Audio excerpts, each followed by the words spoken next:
Hi అండి అందరికీ. ఏం చేస్తున్నారండి? బాగున్నారా?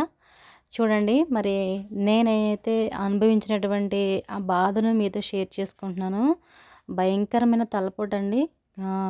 హాస్పిటల్‌కి వెళ్ళాను. టాబ్లెట్స్ ఇచ్చారు. ఎన్నో మెడిసిన్ వాడాను తగ్గలేదు.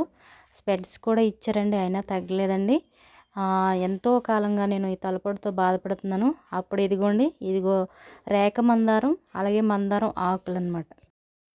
మెంతులండి. రేఖమందారం, మెంతులు, అలాగే రేఖమందారం యొక్క ఆకులు ఇవన్నీ మిక్సీ పట్టేసుకొని చక్కగా తలకి ఒక అరగంట సేపు రాసుకొని తలంతా అప్లై చేసుకుని తలస్నానం చేశానండి. ఖచ్చితంగా నాకు తలపోటంతా తగ్గిపోయింది.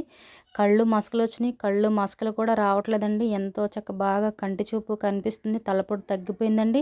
తప్పకుండా తలపోటుతో ఎవరైతే బాధపడుతున్నారో ఎక్కువ మెడిసిన్స్ వాడకుండా చక్కగా ప్రకృతిలో మనకి ఇచ్చినటువంటి రేఖమందారం ఎంతో మంచిదండి. మెంతులు హెల్త్‌కి ఎంతో మంచిదనమాట. తప్పకుండా పాటించండి. ఇవిగోండి మరి మా గోదావరి సైడ్ కదండీ! చక్కగా ఇగోండి చేపలైతే వచ్చినాయి. చూసారా చక్కగా ఎలా కొట్టులాడుతున్నాయో. కొరమేళ్ళు అంటారు కదా! అలాగే గొరసలండి. గొరసలు కూడా అసలు ఎంతో బావుంటాయనమాట. గొరసల యొక్క పులుసు ఎంతో టేస్ట్‌గా ఉంటది.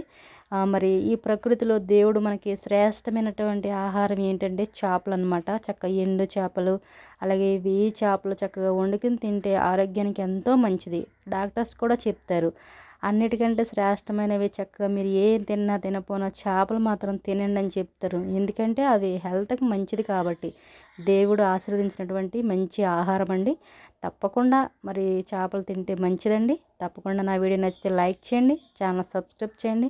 తలపోటుతో బాధపడుతున్నవారు తప్పకుండా నేను చెప్పినటువంటి ఆ రెమెడీ వాడి చూడండి. మీకు ఎలా ఉందో కూడా కామెంట్ చేసి చెప్పండి. కొత్తగా చూసేవారు నా ఛానల్ లైక్ చేయండి, సబ్స్క్రైబ్ చేయండి. చూసారా చేపలు ఎలా కొట్టుకులాడుతున్నాయో.